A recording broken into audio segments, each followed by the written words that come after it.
എല്ലാവർക്കും ജുറാസ് കൊമേഴ്സിൻ്റെ പുതിയൊരു വീഡിയോയിലേക്ക് സ്വാഗതം.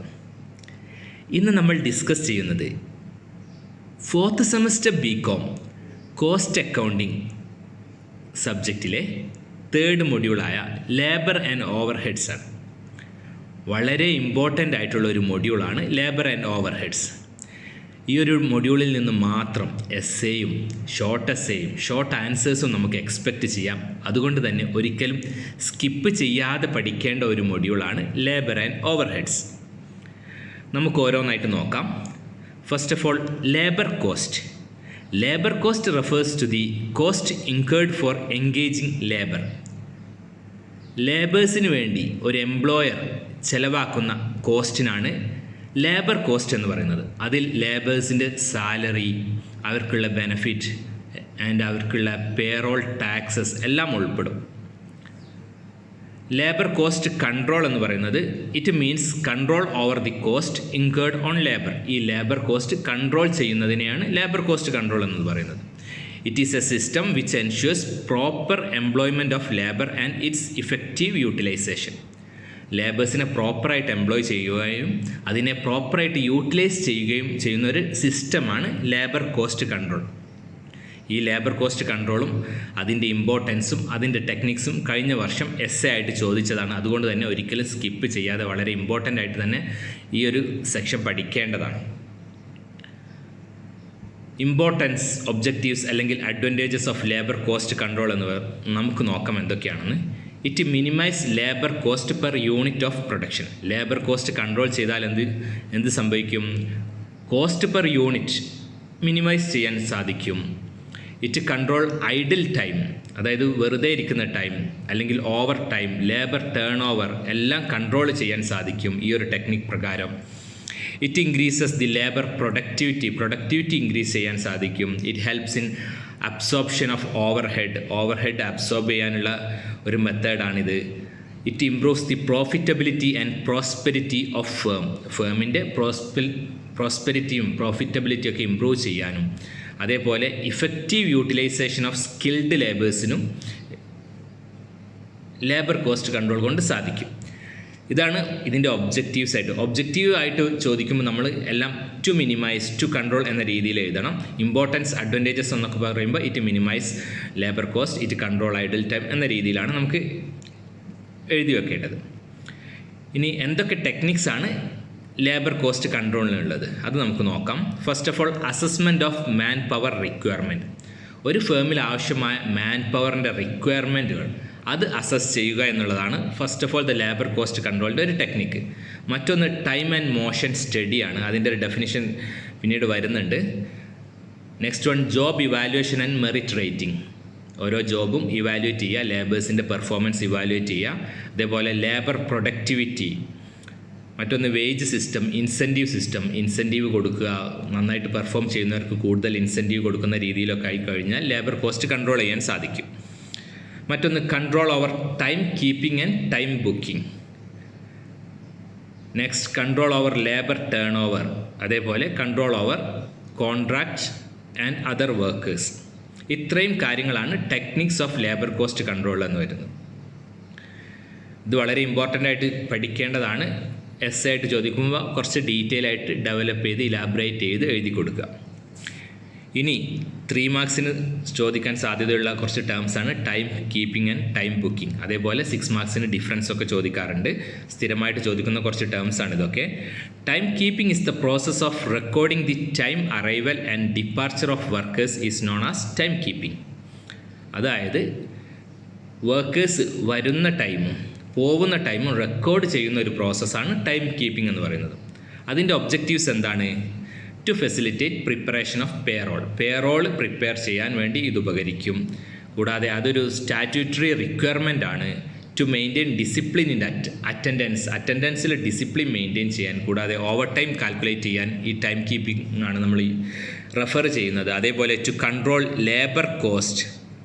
മറ്റൊന്ന്, to introduce incentive plan of wage payment. Incentive plan introduce ചെയ്യാനൊക്കെ നമ്മൾ അറ്റൻഡൻസ് ആണ്, വരുന്ന ടൈമും പോകുന്ന ടൈമൊക്കെയാണ് നമ്മൾ റെഫർ ചെയ്യുന്നത്. ഇത്രയും അഡ്വാൻറ്റേജസ് ആണ് ടൈം കീപ്പിങ്ങിനുള്ളത്. നമുക്ക് നോക്കാം ടൈം ബുക്കിംഗ് എന്താണെന്നുള്ളത്. It is the recording of time spend by the workers on different jobs or works. അതായത് ഡിഫറെൻറ്റ് ജോബ്സിൽ വർക്കേഴ്സ് സ്പെൻഡ് ചെയ്യുന്ന ടൈം, ഓരോ ജോബിലും വർക്കേഴ്സ് സ്പെൻഡ് ചെയ്യുന്ന ടൈം റെക്കോർഡ് ചെയ്യുന്നതാണ് ടൈം ബുക്കിംഗ് എന്ന് പറയുന്നത്. അതിൻ്റെ ഒബ്ജക്റ്റീവ്സ് എന്താ അല്ലെങ്കിൽ പർപ്പസ് എന്താ? To ensure the time spend by a worker in a factory. അതായത് ഒരു വർക്ക് ഫാക്ടറിയിൽ സ്പെൻഡ് ചെയ്യുന്ന ടൈം എൻഷുർ ചെയ്യാൻ സാധിക്കും. To ascertain labour cost of each individual job. ഓരോ ജോബിൻ്റെയും കോസ്റ്റ്, ലേബർ കോസ്റ്റ് കാൽക്കുലേറ്റ് ചെയ്യാൻ ഇതുകൊണ്ട് സാധിക്കും. To ascertain unproductive time or idle time. Idle time അല്ലെങ്കിൽ പ്രൊഡക്റ്റീവ് അല്ലാത്ത ടൈം, അതൊക്കെ കാൽക്കുലേറ്റ് ചെയ്യാനും ടൈം ബുക്കിങ്ങിൻ്റെ കൊണ്ട് സാധിക്കും. To know the efficiency of വർക്കേഴ്സിൻ്റെ efficiency. To prevent waste of labour time waste prevent ചെയ്യാനും ടൈം ബുക്കിംഗ് കൊണ്ട് സാധിക്കും. ഇത്രയുമാണ് ടൈം ബുക്കിങ്ങിൻ്റെ ഒബ്ജക്റ്റീവ് എന്ന് പറയുന്നത്. മെത്തേഡ്സ് ഓഫ് ടൈം ബുക്കിംഗ് ആണ് daily time sheet, weekly time sheet, job card. അതായത് ഡെയിലി ടൈം ഷീറ്റ് എഴുതുക, അല്ലെങ്കിൽ വീക്കിലി ടൈം ഷീറ്റ്, അല്ലെങ്കിൽ ജോബ് കാർഡ്. ഇത്രയും കാര്യങ്ങളാണ് ടൈം ബുക്കിങ്ങിൻ്റെ മെത്തേഡ്സ് ആയിട്ട് വരുന്നത്. Time booking and time keeping important ആണ്, പഠിക്കണം. ഇനി അതിൻ്റെ ഡിഫറൻസ് ആണ് വരുന്നത്. നമുക്ക് നോക്കാം. ടൈം കീപ്പിംഗ് എന്ന് പറയുന്നത് it record the attendance time of വർക്കേഴ്സിൻ്റെ അറ്റൻഡൻസ് ടൈമാണ് ടൈം കീപ്പിങ്ങിൽ റെക്കോർഡ് ചെയ്യുന്നത്. നേരെ മറിച്ച് ടൈം ബുക്കിങ്ങിൽ it is a record work time of workers. അതായത് ഓരോ സ്പെസിഫിക് ജോബിലും എത്ര ടൈം സ്പെൻഡ് ചെയ്യുന്നു എന്നുള്ളതാണ് ടൈം ബുക്കിങ്ങിൽ റെക്കോർഡ് ചെയ്യുന്നത്. ടൈം കീപ്പിംഗ് എന്ന് പറയുന്നത് ഒരു സ്റ്റാറ്റ്യൂട്ടറി ഒബ്ലിഗേഷൻ ആണ്. ടൈം ബുക്കിംഗ് അത് സ്റ്റാറ്റ്യൂട്ടറി അല്ല, ഒരു നിയമാനുസൃതമായിട്ടുള്ളതല്ല, കമ്പൽ ചെയ്യുന്നതല്ല, ഒരു മാൻഡേറ്ററി അല്ല. നേരെ മറിച്ച് ടൈം കീപ്പിങ്ങിൽ ഇനി it is the first step in time recording. Time റെക്കോർഡിങ്ങിലെ ഫസ്റ്റ് സ്റ്റെപ്പാണ്. അതായത് വർക്കർ വരുന്ന ടൈം റെക്കോർഡ് ചെയ്യുന്ന ഒരു പ്രോസസ്സാണല്ലോ ടൈം കീപ്പിംഗ്. അപ്പോൾ അതൊരു first step in time recording ആണ്. Time booking it is the second step in time recording. Time keeping it is maintained by the time keeper. Time കീപ്പറാണ് time keeping maintain ചെയ്യുന്നത്. Time booking maintain ചെയ്യുന്നത് അതാത് departmental supervisors ആയിരിക്കും. It is for the purpose of wage calculation. Time keeping എന്തിനാ? Wage കാൽക്കുലേഷന് വേണ്ടിയിട്ടാണ് time keeping. Time booking it ensure wage paid are properly wage pay ചെയ്യുന്നത് ensure ചെയ്യാനാണ് time booking. Next വരുന്നത് merit rating. It is A labour cost control technique. Merit rating എന്ന് പറയുന്നത് ഒരു labour cost control ടെക്നിക്കാണ്, നമ്മൾ മേലെ പഠിച്ചു. It aims at evaluating the workers actually performing the job. ഇതുകൊണ്ട് ലക്ഷ്യമാക്കുന്നത് എന്താ? ഓരോ വർക്കേഴ്സിനും ആക്ച്വലി ജോബ് പെർഫോം ചെയ്യുന്ന ഓരോ വർക്കേഴ്സിനും ഇവാലുവേറ്റ് ചെയ്യുക എന്നതാണ് മെറിറ്റ് റേറ്റിംഗ് കൊണ്ട് ഉദ്ദേശിക്കുന്നത്. Next is wage abstract. It is a document showing distribution of wages by job, department etcetera. അതായത് ഓരോ ജോബിനും ഇത്ര വേജസ് ഉണ്ട്, അല്ലെങ്കിൽ ഈ ഒരു ഡിപ്പാർട്ട്മെൻറ്റിൽ ഇത്ര വേജസ് ആണ് കൊടുക്കുന്നത്. ആ ഡിസ്ട്രിബ്യൂഷൻ കാണിക്കുന്ന ഒരു ഡോക്യുമെൻ്റാണ് wage abstract. It is also called wage analysis sheet. It is prepared by costing department. Costing ഡിപ്പാർട്ട്മെൻറ്റാണ് ഇത് പ്രിപ്പയർ ചെയ്യുന്നത്. Next one, idle time. There is a difference between the time booked to different jobs or work orders and time recorded at the factory gate.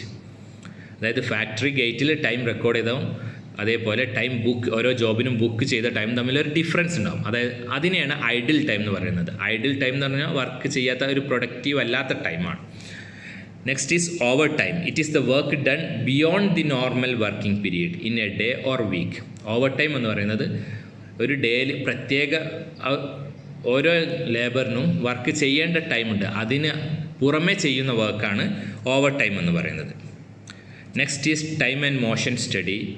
ഇതും ഒരു ടെക്നിക്കാണ് labour cost കൺട്രോളിൻ്റെ. It is a technique for recording the time of performing a specific job which is carried out under specific condition. ഒരു specific കണ്ടീഷനിൽ perform ചെയ്യുന്ന ഒരു specific ജോബിൻ്റെ time record ചെയ്യുന്ന ടെക്നിക്കാണ് ടൈം ആൻഡ് മോഷൻ സ്റ്റഡി എന്ന് പറയുന്നത്. മറ്റൊന്ന് muster roll method. Muster roll method എന്ന് പറഞ്ഞാൽ ഒരു അറ്റൻഡൻസ് രജിസ്റ്ററാണ്. It record the time of arrival and departure by a time recording staff or by putting signature by the workers themselves. Next is payroll. നമുക്കറിയാം payroll എന്താണെന്ന്. Wage sheet. It is a sheet containing the details of wage payable to the workers. വർക്കേഴ്സിന് pay ചെയ്യേണ്ട wages എല്ലാം കാണിക്കുന്ന ഒരു ഷീറ്റാണ് എന്ത്, wage sheet അല്ലെങ്കിൽ പേറോൾ. ഒരു കൺസോളിഡേറ്റഡ് സ്റ്റേറ്റ്മെൻറ്റാണ്. എല്ലാ വർക്കേഴ്സിനും എത്ര വേജസ് കൊടുക്കണമെന്ന് കാണിക്കുന്ന ഒരു കൺസോളിഡേറ്റഡ് സ്റ്റേറ്റ്മെൻറ്റാണ് പേറോൾ അല്ലെങ്കിൽ wage sheet. Next is system of wage payment. First one, time wage system. Under this method of wage payment, the workers is paid at an hourly, daily, weekly or monthly rate. ടൈമിനെ base ചെയ്തിട്ടാണ് ഇവിടെ wages പേ ചെയ്യുന്നത്. Hourly ആവാം, അല്ലെങ്കിൽ daily ആവാം, അല്ലെങ്കിൽ weekly ആവാം, അല്ലെങ്കിൽ മന്ത്ലി ആവാം. അതിൻ്റെ ഡിസഡ്വാൻറ്റേജസ് എന്താണെന്ന് വെച്ച് കഴിഞ്ഞാൽ വർക്കേഴ്സ് മോട്ടിവേറ്റഡ് ആവില്ല. അവർക്ക് ഇന്ന് അവറിൽ ഒരു മണിക്കൂറിൽ ഇത്ര വർക്ക് ചെയ്താലില്ലെങ്കിൽ ഇത്ര റേറ്റാണ് അവർക്ക്. ഒരു മോട്ടിവേറ്റഡ് ആവാനുള്ള സാധ്യത കുറവാണ്. സ്ട്രിക്റ്റ് സൂപ്പർവിഷൻ നെഗറ്റീവ്ലി അഫക്റ്റ് ചെയ്യും. കാരണം ഹവർലി ആയതുകൊണ്ട് തന്നെ സൂപ്പർവിഷൻ സ്ട്രിക്റ്റ് ആയിരിക്കും. അത് നെഗറ്റീവ്ലി അഫക്റ്റ് ചെയ്യാനുള്ള സാധ്യതയുണ്ട്. Workers will get payment four idle time. അതായത് അവർ ഐഡിയലായിട്ടിരുന്നാലും വെറുതെ ഇരുന്നാലും ഒരു മണിക്കൂർ അവർ അവിടെ ഉണ്ടെങ്കിൽ അവർക്ക് പേ ചെയ്യപ്പെടും. അതൊരു ഡിസഡ്വാൻറ്റേജ് ആണ്. അതേപോലെ it encourages go slow of work slow ആവാനും ഇതിന് സാധ്യതയുണ്ട്. മറ്റൊരു സിസ്റ്റമാണ് piece rate wage system. Under this system of wage payment, a fixed rate is paid for each unit produced, job completed or an operation performed. ഒരു operation perform ചെയ്താലോ, അല്ലെങ്കിൽ ഒരു unit produce ചെയ്താലോ, അല്ലെങ്കിൽ ഒരു ജോബ് കംപ്ലീറ്റ് ചെയ്താലോ ഇത്ര fixed rate കൊടുക്കും. ആ ഒരു സിസ്റ്റമാണ് പീസ് റേറ്റ് വേജ് സിസ്റ്റം എന്ന് പറയുന്നത്. ഇതിൻ്റെ അഡ്വാൻറ്റേജസ് എന്താണെന്ന് വെച്ച് കഴിഞ്ഞാൽ workers are paid according to their merits. അവർക്ക് എത്രയും യൂണിറ്റ്സ് പ്രൊഡ്യൂസ് ചെയ്യാൻ പറ്റും അത്രയും യൂണിറ്റ്സ് പ്രൊഡ്യൂസ് ചെയ്ത് കഴിഞ്ഞാൽ അത്രത്തോളം പേയ്മെൻറ്റ് അവർക്ക് കിട്ടും. അതായത് അവരുടെ മെറിറ്റ്സിനനുസരിച്ച് അവർക്ക് പേയ്മെൻറ്റ് കിട്ടും. Workers are motivated to increase production increase ചെയ്യാൻ വേണ്ടി അവർ മോട്ടിവേറ്റഡ് ആവും. പ്രോഫിറ്റ് പെർ യൂണിറ്റ് ഇൻക്രീസ് ആവും. ഐഡിൽ ടൈം, അതായത് വെറുതെ ഇരിക്കുന്ന ടൈം കുറയ്ക്കും. The employer can make quotations confidently. അതായത് എംപ്ലോയേഴ്സിന് കസ്റ്റമേഴ്സിനുള്ള ഓഫേഴ്സ് നല്ല കോൺഫിഡൻറ്റോട് കൂടി കൊടുക്കാൻ പറ്റും. Less case of defective tools and machinery. അതായത് ഡിഫക്റ്റീവ് ആയിട്ടുള്ള ടൂൾസോ മെഷീനറിക്കോ സാധ്യത വളരെ കുറവാണ്. ലെസ് സൂപ്പർവിഷൻ്റെ ആവശ്യകത വളരെ കുറയ്ക്കും. Inefficient workers are motivated to become efficient. ഇനെഫിഷ്യൻ്റ് ആയിട്ടുള്ള വർക്കേഴ്സ് പോലും എഫിഷ്യൻ്റ് ആവാൻ മോട്ടിവേറ്റഡ് ആവും. ഇത്രയും കാര്യങ്ങളാണ് അതിൻ്റെ ബെനിഫിറ്റ്സ് ആയിട്ട് വരുന്നത്. Next is Halsey premium plan. ഇതെന്താണെന്ന് പഠിച്ചു വെക്കുക. ഇതിൻ്റെ അഡ്വാൻറ്റേജസ് ഒക്കെ. ഇതിൽ കൂടുതലായിട്ടും പ്രോബ്ലംസ് ആണ് ചോദിക്കാൻ സാധ്യത. ജുറാസ് ഓൾറെഡി ഇതിൻ്റെ ഒരു പ്രോബ്ലം വീഡിയോ ചെയ്തിട്ടുണ്ട്. അതിൻ്റെ ലിങ്ക് താഴെ കൊടുക്കുന്നതായിരിക്കും. നമുക്ക് നോക്കാം. Under this method the worker is given wages for the actual time taken and a bonus equal to half of wages for time saved. വർക്കറിന് ആക്ച്വൽ ടൈം ടേക്കൻ്റെ ബേസിൽ വേജസ് കിട്ടും. കൂടാതെ അവർ എത്രത്തോളം ടൈം സേവ് ചെയ്തിട്ടുണ്ടോ അതിൻ്റെ ഹാഫ് ഓഫ് വേജസ് ഈക്വൽ ആയിട്ട് ബോണസ് കൂടെ കിട്ടും. അഡ്വാൻറ്റേജസ് എന്താണ്? It is simple to calculate. It guarantees time wages to workers. Helpful in reducing labour cost per unit. It motivates efficient workers. Helps to reduce production cost. ഇത്രയും കാര്യങ്ങളാണ് Halsey premium പ്ലാൻ്റെ advantages. അതിൻ്റെ disadvantages ആയിട്ട് വരുന്നത് quality of work സഫേഴ്സ്. ക്വാളിറ്റിയിൽ may be ഒരു compromise ചെയ്യേണ്ടി വരും. Next one, workers criticise this method on the ground that employer gets A share of wages of the time saved. ഇതിനൊരു ക്രിറ്റിസിസം വരുന്നത് എന്താണെന്ന് വെച്ച് കഴിഞ്ഞാൽ വർക്കേഴ്സ് ടൈം സേവ് ചെയ്ത് കഴിഞ്ഞാലും ആ ടൈം സേവ് ചെയ്തതിൻ്റെ ഒരു ഷെയർ എംപ്ലോയേഴ്സിനും പോകുന്നുണ്ട് എന്നുള്ളതാണ്. മറ്റൊരു പ്ലാനാണ് Rowan plan. Under this method bonus is that proportion of the wages of the time taken which the time saved bears to the standard time allowed. ഇതിൽ വേജസ് ടൈം സേവ് ചെയ്തതിൻ്റെ ബേസിലും bonus നൽകുന്നുണ്ട്. Time saved by the standard ടൈമാണ് Rowan plan പ്രകാരം bonus നൽകുന്നത്. ഇതിൻ്റെ advantages എന്താണെന്ന് വെച്ച് കഴിഞ്ഞാൽ it guarantees time wages to workers. Time wages guarantee ചെയ്യുന്നുണ്ട്. The quality of work does not Zafar. Labour cost per unit is reduced. Fixed overhead cost is reduced. ഈ ഹാസ്ലി പ്ലാനും റൊവാൻ പ്ലാനും എന്നൊക്കെ നമുക്ക് പ്രോബ്ലംസ് എക്സ്പെക്റ്റ് ചെയ്യാം. തിയറി അത്ര ഇമ്പോർട്ടൻ്റ് ഇല്ല, എന്നാലും നോക്കി പോവുക. Disadvantages of raw and plan: workers do not get the full benefit of the time saved by them. അവർ അത്രത്തോളം ടൈം സേവ് ചെയ്തിട്ടുണ്ട്, അതിൻ്റെ ഫുൾ ബെനിഫിറ്റ് എന്തായാലും വർക്കേഴ്സിന് കിട്ടുന്നില്ല. അതാണ് അതിൻ്റെ ഒരു disadvantage. Very efficient and not so efficient workers may get the same bonus. അതായത് നല്ല എഫിഷ്യൻറ്റ് ആയിട്ടുള്ള വർക്കേഴ്സിനും അത്ര എഫിഷ്യൻ്റ് അല്ലാത്ത വർക്കേഴ്സിനും ഒരു സെയിം ബോണസ് കിട്ടാനുള്ള ഒരു സാധ്യത ഈ ഒരു പ്ലാൻ പ്രകാരമുണ്ട്. ഇനി കുറച്ച് ടേംസ് ഉണ്ട്. Job evaluation: it is the assessment of the relative worth of a job within a company. ഒരു ജോബിൻ്റെ റിലേറ്റീവ് വർത്ത് അസസ് ചെയ്യുന്ന ഒരു പ്രോസസ്സാണ് ജോബ് ഇവാലുവേഷൻ. മറ്റൊന്ന് job specification. Job specification is a statement of minimum acceptable human qualities necessary to perform a job properly. ഒരു job പ്രോപ്പറായിട്ട് perform ചെയ്യാൻ വേണ്ടിയിട്ട് ഒരു മിനിമം അക്സെപ്റ്റബിൾ ഹ്യൂമൻ ക്വാളിറ്റീസിൻ്റെ റിക്വയർമെൻ്റ് ഉണ്ട്. അതിനെയാണ് ഒരു ജോബ് സ്പെസിഫിക്കേഷൻ എന്ന് പറയുന്നത്. മെഷീൻ ഹവേഴ്സ് റേറ്റ് നോക്കാം. It simply means cost of running a machine per hour. ഒരു മെഷീൻ പെർ ഹവറിൽ റൺ ചെയ്യാനുള്ള ആവശ്യമായ കോസ്റ്റാണ് machine per hour, MHR. It is the hourly cost in terms of factory overheads to operate a particular machine. Dual hour rate: this is the combination of machine hour rate and direct labour hour rate. ഇതിൻ്റെ രണ്ടിൻ്റെയും കോമ്പിനേഷനാണ് dual hour rate. Next is tender or quotation. അതായത് it is N offer made by a person to supply certain goods at a specified price. നമ്മൾ quotation കേട്ടിട്ടുണ്ടാവില്ല, അല്ലെങ്കിൽ tender. അതായത് ഒരു product cell ചെയ്യാൻ കൊടുക്കുന്ന ഒരു ഓഫർ, ഇത്ര പ്രൈസിന് ഇത് നൽകാം എന്നുള്ളൊരു ഓഫറാണ് ടെൻഡേഴ്സ് അല്ലെങ്കിൽ quotation. Next is overhead cost അല്ലെങ്കിൽ on cost. On cost means overhead cost. It is the indirect cost incurred in the factory, office and selling and distribution department. അതായത് overhead cost എന്ന് പറയുമ്പോൾ direct ആയിട്ട് cell ചെയ്യുമ്പോൾ കിട്ടുന്ന cost അല്ല, indirect ആയിട്ട് എന്തൊക്കെ കോസ്റ്റുകൾ വരുന്നുണ്ട് അതിനെയാണ് ഓവർ ഹെഡ് കോസ്റ്റ് എന്ന് പറയുന്നത്. Primary distribution of overhead എന്ന് പറയുന്നത് it means the allocation and apportionment of overhead to both production and service department directly or an agreed ratio or proportion. Primary distribution എന്ന് പറയുന്നത് ഓവർ ഹെഡിൻ്റെ allocation ഓരോ ഡിപ്പാർട്ട്മെൻറ്റിലും, ഓരോ പ്രൊഡക്ഷൻ സർവീസ് ഡിപ്പാർട്ട്മെൻറ്റിലും പ്രൊഡക്ഷൻ ഡിപ്പാർട്ട്മെൻറ്റിലും പ്രോപ്പറായിട്ട് അലോക്കേറ്റ് ചെയ്യുക, അല്ലെങ്കിൽ ഓരോ പ്രൊപ്പോർഷൻ രീതിയിൽ ഓരോ ഡിപ്പാർട്ട്മെൻറ്റിലും അലോക്കേറ്റ് ചെയ്യുന്നതിനെയാണ് primary distribution of overhead എന്ന് പറയുന്നത്. ഓവർ ഹെഡിൻ്റെ ക്ലാസിഫിക്കേഷൻ ഉണ്ട്. ഫംഗ്ഷൻ വൈസ് ക്ലാസിഫിക്കേഷനും ബിഹേവിയറൽ വൈസ് ക്ലാസിഫിക്കേഷനും. ഫംഗ്ഷൻ വൈസ് വരുന്നത് manufacturing overhead, administrative overhead, selling and distribution overhead. മാനുഫാക്ചറിങ്ങിൽ വരുന്ന ഇൻഡയറക്റ്റ് ചാർജസ് ആണ് മാനുഫാക്ചറിങ് ഓവർ ഹെഡ്. അഡ്മിനിസ്ട്രേഷനായിട്ട് വരുന്ന ബന്ധപ്പെട്ട ചാർജസ് ഒക്കെ വരുന്നത് administrative overhead. The expenses incurred by an organisation in carrying out its selling activities, അതാണ് selling and distribution overhead. Behavioural wise ക്ലാസിഫിക്കേഷനിൽ ഫിക്സഡ് ഓവർ ഹെഡും വേരിയബിൾ ഓവർ ഹെഡും. It is a set of cost that do not vary as a result of changes in activity, അതാണ് fixed overhead. Variable overhead വരുന്നത് it is a cost of operating a firm that fluctuate with level of business or manufacturing activity. ഇത് രണ്ടിൻ്റെ കോമ്പിനേഷനാണ് semi variable overhead. Next is apportionment of overheads. The process of charging proportionate amount of overheads to various departments on suitable basis is called apportionment of overhead. Different ഡിപ്പാർട്ട്മെൻറ്റ്സുകളിൽ ഓവർഹെഡിൻ്റെ amount proportionate ആയിട്ട് charge ചെയ്യുന്ന ഒരു പ്രോസസ്സാണ് apportionment of overhead. ഈ ഒരു term പഠിച്ചു വെച്ചോളൂ, 3 മാർക്സിന് ചോദിക്കാൻ സാധ്യതയുണ്ട്. നെക്സ്റ്റ് വരുന്നത് difference between cost allocation and cost apportionment ആണ്. കോസ്റ്റ് അലോക്കേഷനിൽ it deals with allotment of whole item to the cost ആണ്. നേരെ മറിച്ച് it deals with the allotment of proportionate ആണ്. ഒരു പ്രൊപ്പോർഷനേറ്റ് ആയിട്ടാണ് അലോക്കേറ്റ് ചെയ്യുന്നത്.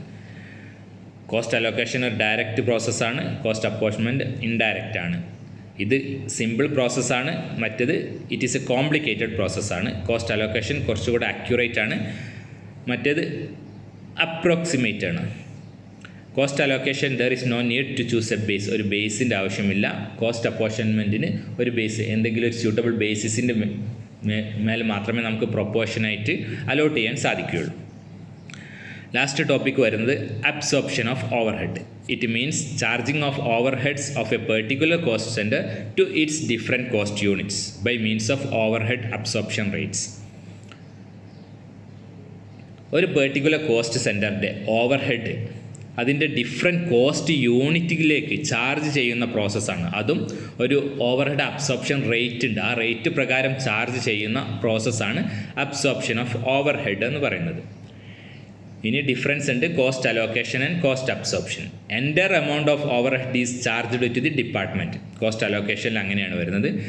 കോസ്റ്റ് അബ്സോർപ്ഷനിൽ entire amount is added to the cost of പ്രൊഡക്റ്റിലാണ് വരുന്നത്. കോസ്റ്റ് അലോക്കേഷൻ എന്ന് പറയുന്നത് ഫസ്റ്റ് സ്റ്റെപ്പ് ഇൻ ഡിപ്പാർട്ട്മെൻറ്റലൈസേഷൻ ആണ്.